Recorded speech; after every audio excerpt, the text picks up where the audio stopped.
Hello my beautiful watchers and welcome to Lost in Adaptation, a review show about comparing the plot and theme accuracy of film adaptations to the books that inspired them. The War of the Worlds was the work of a turn of the 19th and 20th century British author by the name of Herbert George Wells, or H.G. Wells as he's more commonly referred to. I usually try not to gush too much in these reviews, but the impact that H.G. Wells had on writing and the genre of science fiction in particular cannot be overstated. I mean, you can't really say that any one person invented something like a genre, but he sure as fuck was a massive factor in it. He's been dubbed both the father of science fiction and the Shakespeare of science fiction since his death. I mean, he's considered up there with the likes of Jules Verne and Hugo Gernsback. His predictions were so visionary and ahead of their time that people believed that they actually advanced real-life science. Robert Goddard, the man who invented the liquid-fueled rocket and jump-started the space age, claimed that he was a huge fan of Wells and was inspired in part by his ideas. The War of the Worlds was originally a serialized story released in multiple magazines throughout 1897, then published in hardback a year later. You can totally tell when you're reading it, the different parts of the story are very compartmentalized. It was not Wells' first foray into the realms of science fiction, as he had published the also extremely popular and much adapted The Time Machine a few years earlier. Judging from the Patreon survey, a plot synopsis of the book might be in order for this one. If you're already familiar with it and for some bizarre reason don't want to listen to the sultry tones of my voice as much as possible, here's the point to skip to. Set in the at the time contemporary 1890s, the book centers around an unnamed protagonist who appears to be living in fairly comfortable wealth in southern England with his wife and servants. In this version of reality, Mars is just as inhabitable as Earth, though it's starting to become less so because it started its life cycle much sooner and is therefore reaching the natural end of it. The Martian inhabitants, being an older race, had evolved far past humans and developed their technology to a much higher level. So, when their world started to become decidedly sucky, they decided to help themselves to ours. To this end, they smelt a giant gun, filled some large canisters with a ton of machine parts and half a dozen Martians, and fired a bunch of them at Earth over a period of several days. A few months later, they all landed in England, and the first happened to come down quite near the village that the protagonist lived in, so he got a good look at the Martians coming out. His description of them put me slightly to mind of a deformed, grey, oily-skinned octopus, but with a much bigger head, smaller, more delicate tentacles, and a hideous face on the front. As the Martians seemed to be having trouble moving around in Earth's stronger gravity, so much so they couldn't seem to climb out of the pit that their crash cylinder spaceships had made, humans didn't consider them much of a threat at first, even after they killed several people trying to talk to them using a heat ray blast. It wasn't until they finished building their giant three-legged death machines to ride around in that people realized what a deep doo-doo they were in. During this time, the lead, being smarter than the average Gurkha, had taken his wife to stay with his cousin in another slightly further away town. Upon his return, he discovers that an army of soldiers had been sent to deal with the Martians, but they'd all been wiped out, and now the invaders were strolling around the countryside laying waste to everything. He teams up with one of the very few surviving soldiers, an artilleryman, who helps him flee the area. Along the way, they see that the British army is setting up massive gun batteries to combat the Martians, and at first they do put up an impressive defense, even successfully destroying a single tripod. However, once the Martians start using not only their heat ray, but also a long-range gas attack, all resistance is quickly swept aside. The elite narrowly escapes death yet again as he's caught up in a massacre as the aliens attack a large group of people attempting to cross a river by boats. Shortly later, he meets up with another survivor, a town curate. I have to confess, I had to stop reading at this point to look up what a curate is. Apparently, it's a religious occupation, basically a priest's assistant. The narrative switches slightly at this point as the lead puts his story on hold to describe his brother's experience with the invasion. His brother lived in London, so you see how city dwellers dealt with the news of the alien invasion, which is to say that they also completely underestimated the threat until they were basically walking their tripods down the Thames. Then they all try to evacuate at once in a massive panic. The lead's brother fares better than most, making it all the way to the coast and paying an extortionate price to a steamship captain to take him to France. His ship and a fleet of other escape vessels might have met a sticky end as 3 tripods arrived to stop them escaping, but they were saved by the sacrifice of a Navy ironclad named Thunderchild that sacrificed itself to kill 2 of them. Returning to the lead, he travels with the curate for a while, though he finds him cowardly, selfish, slow-witted, and has limited patience for a man so weak-minded as to lose his head in a situation like this. They have the very bad luck to take refuge in a house that gets partially demolished by the arrival of the last alien cylinder, and end up trapped in the cellar. Through a hole in the rubble, they get to watch the aliens building their big machines using small machines, and, much to their distress, them using machines to suck all the blood out of some human prisoners to transfuse into themselves. This is apparently how the Martians sustain themselves. The lead theorizes that they evolved away their need for a digestive tract by taking pre-nourished blood from other creatures. Huh. I wonder if that technically makes them vampires. At this point, the curate completely loses what's left of his mind and starts bellowing scripture. The Elite, concerned that he's going to alert the nearby Martians to their presence, strikes him about the head, killing him. The Martians make a somewhat half-assed cursory investigation of the cellar with a robotic tentacle, but don't find the lead, who later escapes and wanders the now decimated countryside of England alone until he happens to come across another survivor, none other than the artilleryman that he met earlier in the story. He seems to have thought out some big plans for starting an underground society with everyone who's tough enough to escape the Martians, building a world in the basements and sewers until they've learned enough about the Martians to steal their technology and reclaim the Earth. The lead is initially impressed with how quickly he's adapted to the new situation, and is swept up in his optimism for an outcome in which the human race is not completely exterminated. However, he quickly realizes, on seeing how little progress this former soldier has made towards this ideal, that the man is all talk and lacks the stamina and commitment to see any of his plans through. Disappointed, the protagonist takes his leave of the artilleryman and, having given up hope entirely, wanders into London and towards the first tripod he sees in the hopes of ending it all. To his surprise, the war machine is completely shut down and the Martians within are super dead. He learns later that, either through Martian meddling or by some freak of evolution, Mars is devoid of any pathogens, so the Martians, possessing no immune system, had all died of the viruses a human body would have easily fought off. The lead goes a bit mad after this and has to be looked after by some other survivors. When he regains his senses, he is heartbroken to be informed that the town he left his wife in for safekeeping was completely destroyed, so she and his family members are surely dead. However, returning to the ruins of his home village and what's left of his house, he is surprised to meet them there alive and well against all the odds, so the book ends on a slightly happy note. It's mentioned in the epilogue that humanity doesn't expect the Martians to return, but are keeping an eye on the red planet anyway, and astronomers notice strange activity on Venus, so they think there's a chance that the aliens chose to settle there instead. I stand by my statement that Wells was an absolute visionary, but as you can see, he did not get everything right, most noticeably believing that all the planets in the solar system have the potential to support life, and assuming that being fired out of what is essentially a giant cannon would be the most effective way of leaving a planet's atmosphere. Some essential scientific discoveries that later dictated how space travel would actually work just hadn't been conceived of yet in his lifetime, so if he had been bang on the money, I would probably be calling witchcraft right about now, or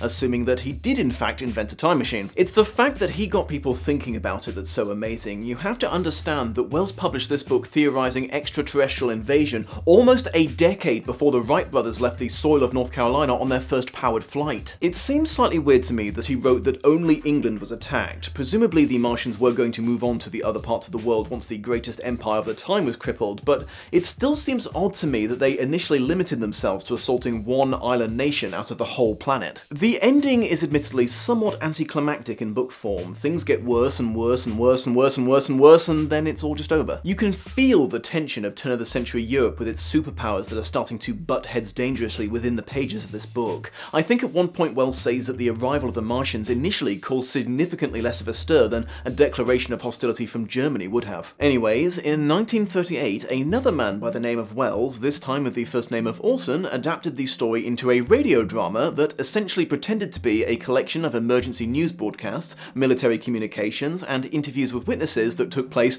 during the alien invasion that's described in the book. The first half of this drama, rather than focusing on H.G. Wells' lead character or his storyline, mostly stuck to the major world-shaking events of the plot. The second half is a single survivor recounting exactly what happened to him, and as a result is much closer to the experience of reading the book, adapting the lead's second meeting with the artilleryman and the discovery of the unexpectedly dead Martians very closely. This particular adaptation is notorious for the claim that some people, tuning in after the intro explaining it and not realizing that the broadcast was fictitious, were under the impression that there really was an alien invasion in progress and were moved to panic. And disappointingly, from what I've been able to discover, this claim is at best hugely exaggerated and at worst completely made up by the newspapers at the time for sensationalism reasons, and in an attempt to attack Wells for his foolish and most unorthodox attempt at entertainment. Oh yes, this bizarre man will amount to nothing in the future, you mark my words. Another famous famous adaptation of the story took the form of a film in 1953, created by producer George Pal and director Byron Haskin. The modernization that took place with every retelling of the story became more noticeable here, as the difference in human society between when the book was written and the 50s was pretty extreme. The science, fictional and real, is advanced along with the time period. Human weapons had become massively more deadly, so the Martians had to as well. The canister-delivered gas attacks are replaced by electromagnetic blasts that render most human technology inert.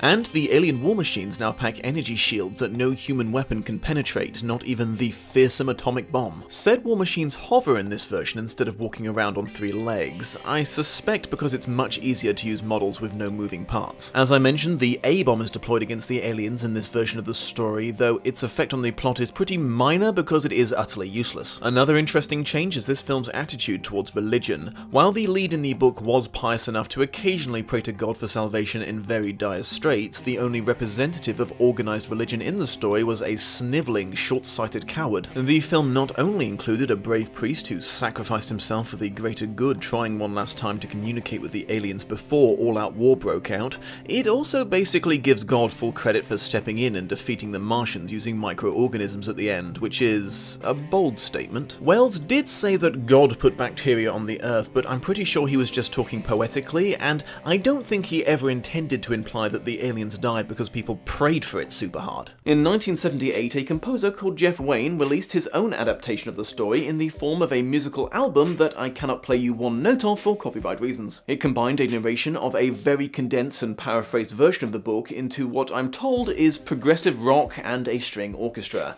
I'm not really a music guy, so I'm a bit out of my depth here. There's a talking narrator, a singing narrator, and then from track 7 onwards, some of the characters start performing their own songs. Both the artilleryman and the curate, now a pastor, have their own solos, and they are ridiculous. The artilleryman sings for 12 fucking minutes about living in the sewers. Considering this unusual medium, this adaptation is surprisingly plot accurate, covering a lot of the main events of the novel. Major deviations include combining the lead's brother's part of the book into the lead's, and a song where he makes his way to the coast and sees his significant other on a ship that he can't quite get to before it leaves. They also add a second epilogue that skips forward in time, presumably to the 70s, where NASA is attempting to send a probe to Mars and gets signs that another invasion might be coming. Interestingly, the Martian's death wail, described as a ooh la sound in the book, is repeatedly used in the album's songs. This album is on the list of bestsellers of all time in the UK. Again, I'm not much of a music guy, but I'm told if you enjoy Pink Floyd, you'll probably like this. There have been multiple video game adaptations of Wells' novel over the years, and even one that's technically an adaptation of an adaptation, because it specifically claims to be based on Jeff Wayne's interpretation. The reason I bring that up is there's a cinematic in it involving a train being set aflame that might actually have been referenced in the film we're about to talk about. In 2005, a bloke called Steven Spielberg decided to take another swing at the War of the Worlds, making full use of the massive advancements in computer-generated imagery that had occurred over the last decade. This film is the main subject of this episode of Lost in Adaptation. As a film, it was okay.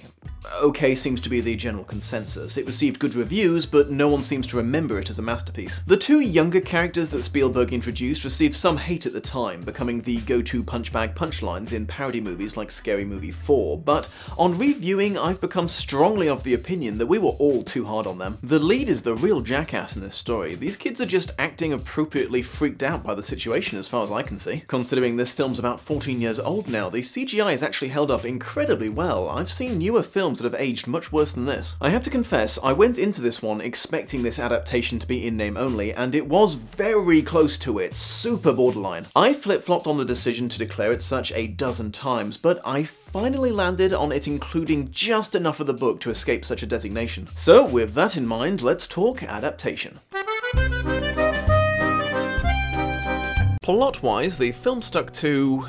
well, it's kind of hard to put an estimate on it, to be honest. Let me just list it and let you decide for yourself. Extraterrestrial invaders attempting to wipe out humanity using giant 3-legged robot fighting machines so they could claim the Earth for themselves, and the human military being completely ineffective at stopping them, there being such a huge disparity in their technology levels. Civilians attempting to flee from the invaders with unfortunately limited success in most cases. The aliens eventually switching from just killing everyone they come across to capturing them so they can suck out their blood later. The aliens spreading a red root around, possibly to reverse terraform the planet to make it nicer for them. A tense moment of the lead hiding from a robotic tentacle looking for him in a basement he's taking cover in. And the classic ending, despite their vastly superior war machines, the aliens eventually all dying from the viruses and bacteria of Earth, to which mankind has built up an immunity over the course of our existence, but to which they have no defense. These things, and stuff like the panicked masses stampeding over each other in an animalistic desire to prioritize their own survival over everyone else's, is pretty much universal to every adaptation. However, despite having the biggest disparity in things like setting and time period, I think Spielberg captured some of the book's original spirit in a way few others even tried to. First and foremost is the fact that this is very much a story of one man's personal experience with the alien invasion. This film is not a story about how the world as a whole, any government or armed forces command dealt with this situation.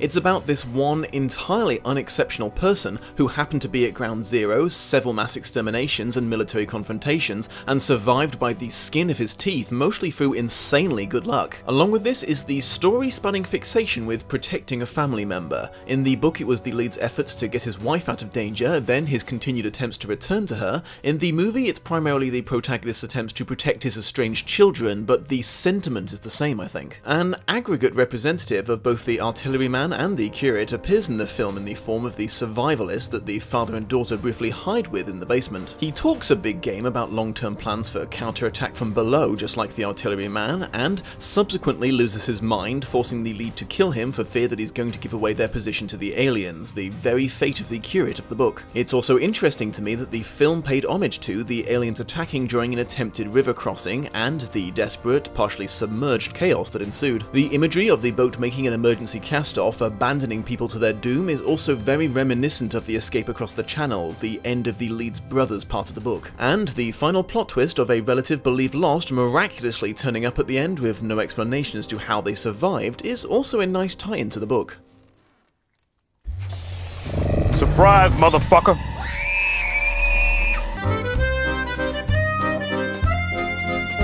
To list all the differences between this film and book would require a 7-part series, so I fear I must restrict myself to the changes I personally found the most interesting. It almost goes without saying that all these same things I said about the 1953 version regarding the alien science and technology being upgraded applies doubly to this film. In fact, Spielberg borrowed heavily from the 1950s adaptation, it seems. Like, really heavily in some places. Most notably, in regards to the aliens, he incorporated the electromagnetic pulse that knocked out human communications and technology, and the energy shields that protect the tripods from human counterattack. These shields are even more necessary to the story now because it's much harder to miss with 21st century weaponry, and they make sizably bigger explosions even when compared to the 1950s. This film goes even further as the Martian's original heat ray is replaced with a, well, I'm not entirely sure what that is. It seems to be whatever is most dramatically convenient to the plot. A light that evaporates biological matter while leaving clothing behind, or a force that can blow the roof off a house, or an incineration beam that can set a bunch of AVs on fire. I just don't get why the aliens would want to keep human clothing intact. Is their plan to put our defeated trousers on their heads as they perform their victory parade? The electronics frying pulse is now delivered by an artificially created lightning storm, which isn't all that relevant, but I wanted to mention because I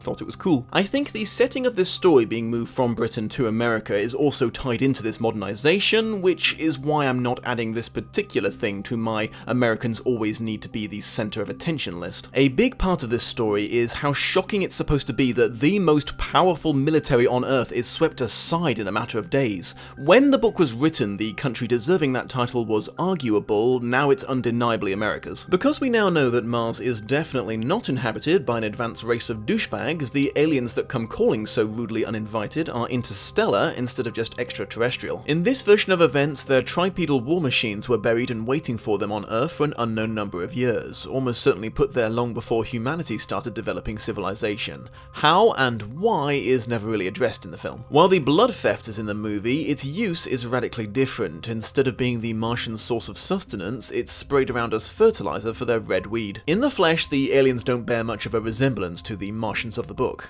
Gone is Wells' belief that, if given enough time, a highly intelligent race will eventually evolve away their need for anything other than a brain, eyes, and manipulators, leaving behind what is essentially a very smart blob, replaced with these guys. I think Spielberg wanted to downplay the grotesque and ramp up the intimidation factor, but he ended up with a cheap knockoff of the Independence Day chappies, and I personally thought they were kind of lame. As you undoubtedly noticed, in addition to not naming his lead, Wells had a habit of not giving away the names of any of the big players in his story, so we heard a lot about the artilleryman, the curate, my wife, and my brother. This would have been difficult but not impossible for the film to recreate, but I can see why they didn't bother. Everybody gets a name. The protagonist, played by Tom Cruise, is called Ray, though that's probably a bad example because in my experience, when Tom Cruise plays a character in a movie, most people will forget his name and just say, oh yeah, Tom Cruise's character. Ray is a blue-collar dock worker, a far cry from the upper-class published philosopher of the book who was so keen to congratulate himself for his intelligence all the time. As I said, there is no great climax to the book. The Martians just drop dead in the final chapter with zero funfare. Again, though, I can kind of see why this wouldn't fly with the film, so they added in the kerfuffle with Ray personally killing a tripod from within using hand grenades and him noticing an alien's shields were down so some soldier boys could kill it with a rocket launcher. The parallels to a much more popular Spielberg adaptation, Jurassic Park, are very strong here. In both movies, Spielberg kept to the premise of the book but added in a massive fatherhood subplot for the lead that was certainly not there before.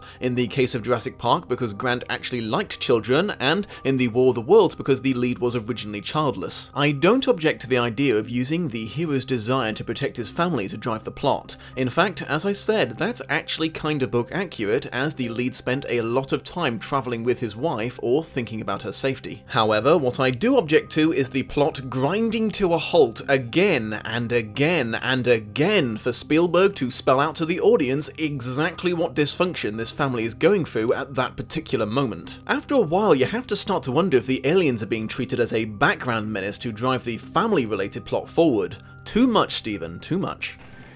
You and me, I don't think we're on the same page. There's no battle between the tripods and a naval warship like in the novels, so the Thunderchild gets no representation, which is a bit of a shame. The song about it from the 70s album is pretty good. Because the aliens come out of the ground fully locked and loaded and immediately start wrecking things, a large and interesting part of the book, humanity demonstrating its hubris by insisting on underestimating the Martians right up until the moment they march into London, is left out. This could be considered one of Wells' key points of the novel, so it's arguably a large sin of adaptation omission. In the same way that we now know that Mars is regretfully not going to be a fashionable vacation spot anytime soon, we also know that Venus is a hellhole of sulfuric acid and deadly high pressure, so obviously that was not the aliens' plan B in the film. The Dom's final thoughts. So obviously by my usual stringent standards this isn't a very accurate adaptation at all, but I have to confess to being somewhat charmed by the way that they worked the things that were book accurate into the modernized setting. However, I really don't want to set a precedent for making excuses for film adapters that clearly wish to impress their own vision onto an incompatible story, as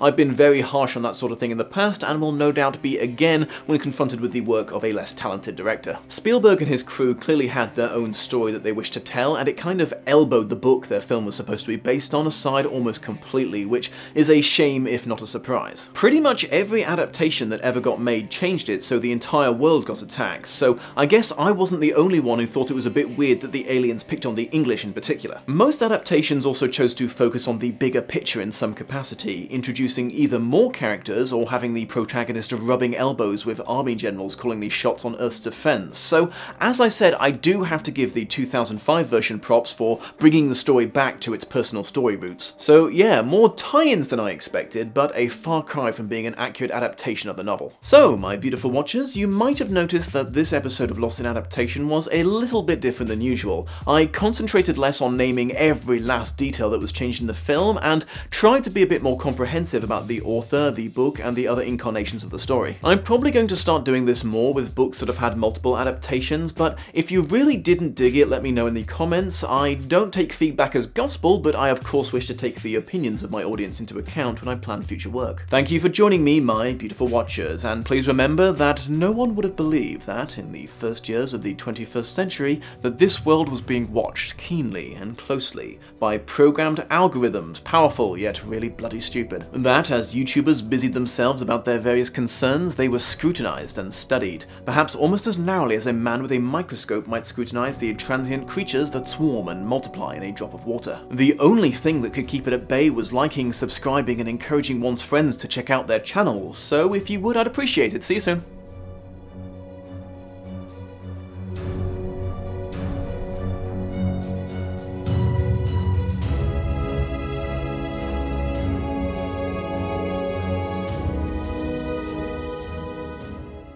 Hello again, my beautiful watchers. I just wanted to take this opportunity to give you a quick reminder that there's a wonderful website called Patreon that's been allowing online producers to actually make a living doing what they do, since apparently YouTube's decided that they shouldn't anymore. Basically, they offer the chance to pledge a certain amount of money per month or per video in exchange for various rewards offered by the creator. There's a variety of stuff you can earn by becoming one of my patrons, including early access to all videos and taking part in that survey you see at the start of every Lost in Adaptation episode. That's actually a very important part of the process, as I use it to gauge how much I'm going to need to explain about the book and the film before I start comparing them. If you decide to become a higher level contributor, your name will be added to the credits that you're seeing right now, and you'll be given the option to join my private chat room so you can regularly talk with me and other patrons. If you're keen enough to join the topmost tier of patronage, you'll earn the most coveted of all the rewards, the chance to pick a future adaptation to be reviewed by yours truly. However, if right now you are thinking, "My goodness, the Dom, I can't do that!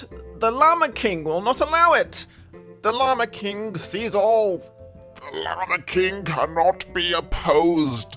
The Llama King is everything!" Fear not, it would still be a huge help to me if you were to give that like button the old clickaroo, share this episode on social media with perhaps a little recommendation to your friends to check it out, and subscribe if you've not already. It really helps my channel grow and reach new beautiful watchers. I hope you have a most pleasant day, and I will see you in the next episode. To his surprise, he finds that the war machine is shut down and all the Martians within completely dead. Why am I saying completely? You can't be partially dead. He's just a little dead, he'll get better. The lead goes... There's a guy out there salvaging bits of a car with a power saw. Most inopportune timing. And has to be looked after by some other survivors when he regains...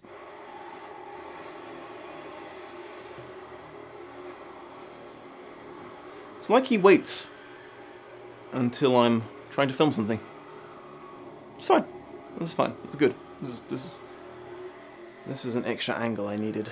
They wished to tell, and it kind of elbowed the book their film was supposed to be based on aside almost completely, which is a shame if not a surprise. Wisp, you're killing me, buddy! I'm gonna pet the cat for a bit and then get back to filming. You want to be the star of the show? I'm gonna say, "Hello, my beautiful watchers." I'm turning into a crazy cat lady. I'm talking to the cat, I'm talking for the cat. I need to look at my life. Good boy. So he is surprised to find them there, waiting for him alive and well, so... Now they're hitting it with a hammer. I'm having a bit of a day.